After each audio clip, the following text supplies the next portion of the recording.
3장에서 사탄을 비롯한 대적자들에게 비난받고 있던 대제사장 여호수아를 친히 변호해 주시고, 4장에서 성전 재건은 사람의 힘과 능이 아니라 온전히 하나님의 영으로 이루어지는 것이니 상황으로 인해 낙심하지 말고 도우시는 하나님을 의지하라고 스룹바벨을 격려해 주셨던 하나님은 5장에서 이스라엘 백성을 정결케 하실 것을 말씀하십니다. 세 가지 이야기를 들려주시는데요, 첫 번째, 날아가는 두루마리라는 이 6번째 환상을 보여주시면서 온 이스라엘 백성이 깨닫게 하시겠다 알려주십니다. 1절에 스가랴 선지자가 눈을 들어보니까 날아가는 두루마리를 보게 됩니다. 2절에 천사가 물어보죠. 무엇을 보느냐? 이 두루마리가 보입니다 했더니 크기를 이제 이야기합니다. 길이가 20규빗, 너비가 10규빗. 한 규빗 크기가 팔꿈치 길이니까 45cm. 그래서 20규빗이면은 9m. 또 너비가 10규빗이면은 4.5m 정도가 되는 큰 두루마리입니다. 이 책을 대신해서 이 시대에는 이 두루마리로 이 문서를 만들고 기록하고 전달하고 이렇게 사용했습니다.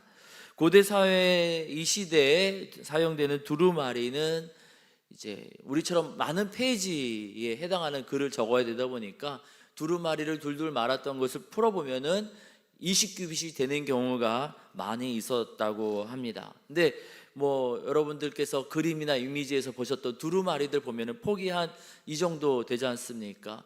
이 시대의 기술로 9m가 되는 긴 두루마리는 쉽게 만들지만은 폭을 넓게 하는 거는 양피지든 가죽이든 또 그렇게 길게 만들 수 없었기에 통상 30cm 정도의 이 두루마리를 사용하지, 그보다 큰 거는 기술적으로나 보관 문제로나 만들기 어려웠는데, 지금 오늘 말씀에 등장하는 두루마리는 30cm가 아니라 4.5m 정도가 되는 굉장히 큰 두루마리입니다. 학자들은 이 두 가지 의미가 있다 이야기하는데요, 첫 번째는 그렇게 이 이스라엘의 죄가 이렇게 보통 두루마리로 담을기에 어려울 정도로 굉장히 크다라는 것을, 지금 포로로 끌려갔던 그 이스라엘 백성이 기존의 죄가 이렇게, 또 그 백성들의 습관화된 죄가 이렇게 크다라는 것을 알려주려는 것이고, 두루마리가 크면은 멀리서도 보이지 않습니까?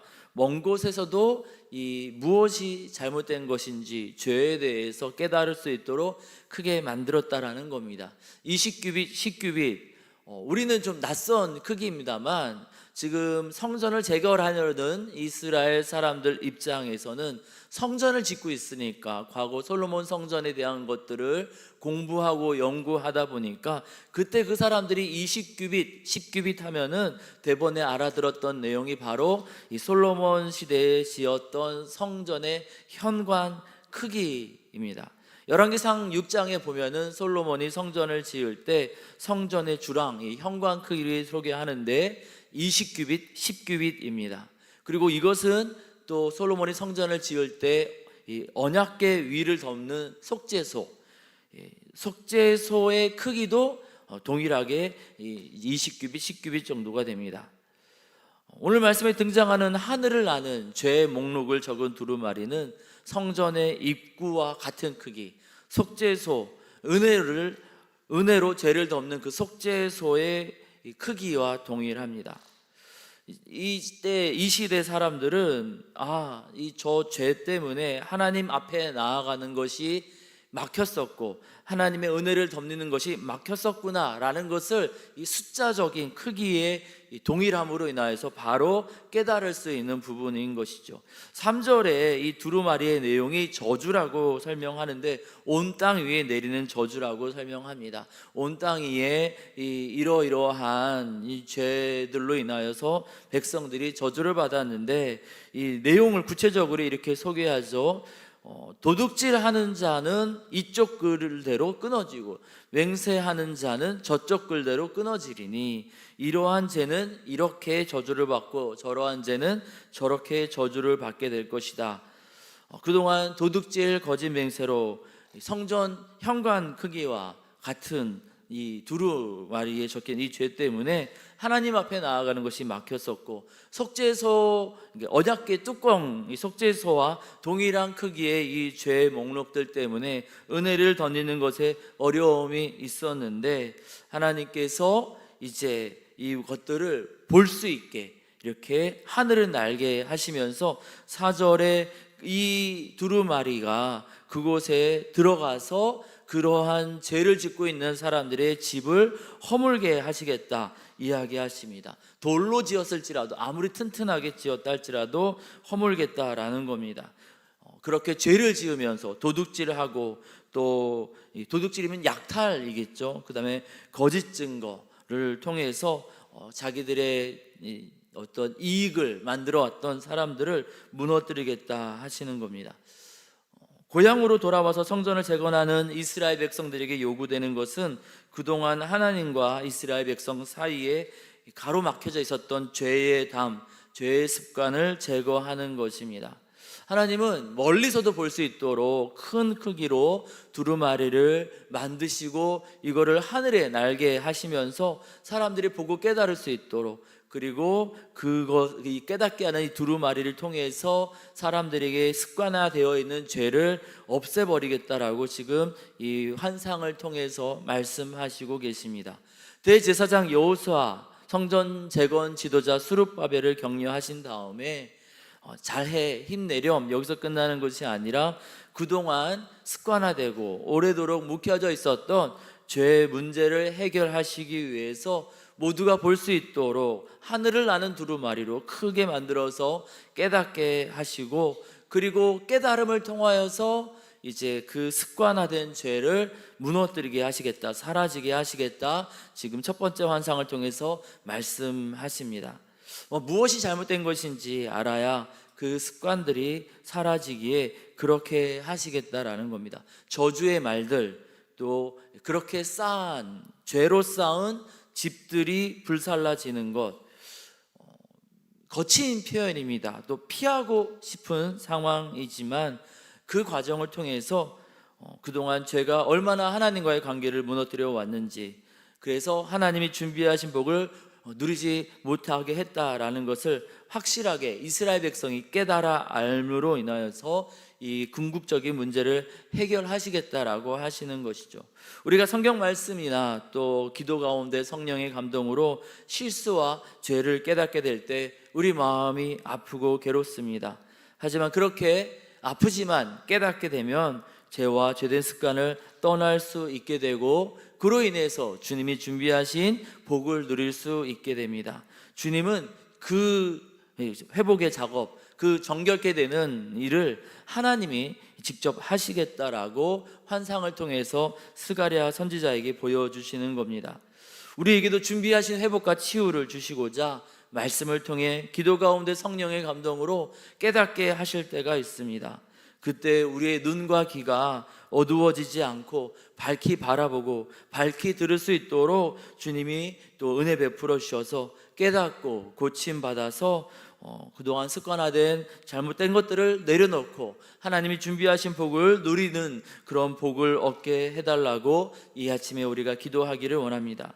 두 번째는 에바 속의 여인을 통해서 에바 속의 여인을 가두는 그런 환상을 통해서 하나님께서 악한 영향력을 가두시겠다 말씀하십니다. 5절부터 그 내용이 나오는데요, 5절에 다시 천사가 질문하면서 이 스가랴 선지자가 보게 되는 것이 있는데요, 그것은 바로 이 에바입니다. 에바는 약 24리터에 해당하는 곡식이나 액체를 가리키는 단위, 또는 그만큼에 해당하는 곡식이나 액체를 담는 그릇을 이야기합니다. 우리가 이제 우유 한 통이 이제 종이 가구로 되어 있는 우유 한 통이 1리터 정도 되지 않습니까? 우리 큰 물병이 한 2리터, 그게 한 12개가 모이면은 24리터 정도가 되겠죠. 굉장히 큰 그릇입니다. 그런데 이 7절에 보니까 그 그릇 안에 한 여인이 앉아있다 이야기하고 있습니다. 24리터가 작은 크기는 아닙니다. 2리터 물병이 12개가 모여 있으니까요. 2리터 물병 이렇게 우리 마트에서 사면은 6개들이 이렇게 사시는 경우가 있을 텐데요. 그게 2개 정도 있는 겁니다. 크지만 그렇다고 해서 정상적인 성인 여자가 거기에 들어갈 만한 큰 그릇도 아닙니다. 아주 큰 가방 정도로, 여행용 가방 정도 크기이지 여기에 뭐 사람이 통째로 들어갈 만큼의 큰 그런 그릇은 아닙니다. 학자들은 이것은 진짜 사람이 아니라 여자 형태의 우상을 가리키는 것이라 이야기합니다. 8절에 보니까 그것을 악이라고 이야기하거든요. 학자들은 이 에바 속에 있는 여인이 바로 이방 여신을 가리킨다라고 보고 있습니다. 여러분들 창세기에서 이렇게 기억하실 거예요. 이제 야곱이 외삼촌 라반의 집에서 떠날 때 그 사랑하는 여인 라헬이 아버지가 아끼던 우상 드라빔을 숨기는데 어디다 숨깁니까? 엉덩이 밑에 숨깁니다. 그리고 나서 아버지가 우상 찾으러 왔을 때 지금 엉덩이 밑에 우상을 숨겨놨는데 일어나게 되면 그게 보여지잖아요. 그래서 생리 중이라 내가 일어날 수 없으니 아버지 용서하십시오 하면서 엉덩이에 숨긴 채로 그 우상을 이제 가지고 가게 되는데요. 그때부터 시작해서 큰 신상뿐만 아니라 휴대할 수 있는 우상들이 많이 있었습니다. 로마 시대까지 그런 우상들이 많이 있었습니다. 그렇게 우상들을 작게 만들고 휴대하면서 우리가 성경책을 인쇄술을 발달로 이렇게 성경책 찬송가를 이렇게 작게 인쇄를 해서 우리 가방에 넣고 휴대하는 것처럼 그때 그 사람들은 우상을 그렇게 휴대할 수 있는 크기로 만들어서 집 안에도 두고 또 이사 갈 때도 그 우상을 싣고 가고 했던 것이죠. 특별히 이 그러니까 이방 여신을 가리키는 여인이 들어가 있다라는 이 이미지는 이 우상을 이 이스라엘 백성에게 전파했던 이방 여인, 또 그때 열심히 섬겨졌던 이방 여신을 가리킨다라고 보고 있습니다.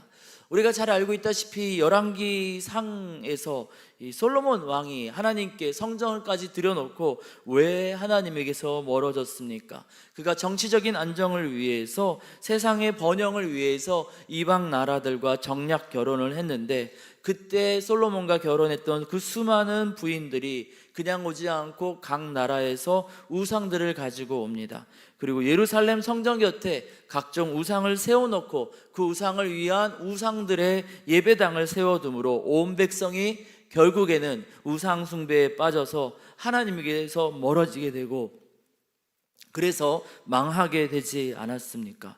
솔로몬과 온 이스라엘 백성을 우상 숭배에 빠지게 한 이방 여인, 그리고 그들이 섬겼던 우상들 가운데 대표적인 그러한 여신을 바로 지금 오늘 말씀에 등장하는 에바, 큰 그릇 안에 있는 여인으로 표현한다는 것이죠. 온 백성을 망하게 했으니까 악이지 않습니까? 그래서 8절에 이것은 악이다 이야기하는 겁니다.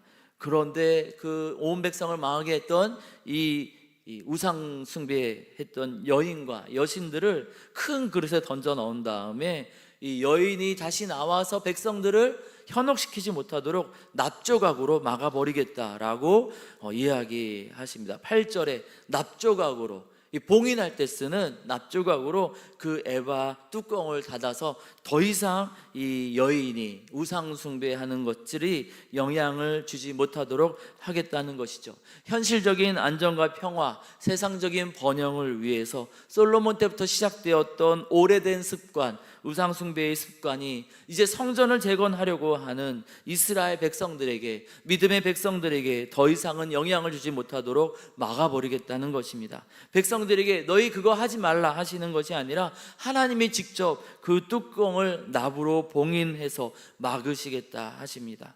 우리에게 복 주시려고 작정하신 하나님, 그렇게 복을 주시고자 복을 방해하는 악한 습관들, 특별히 우상 숭배의 습관들, 세상적인 성공을 위해서 하나님과 더불어 겸하여 섬겼던 그 모든 것들을 막으시겠다 하시는 것이죠.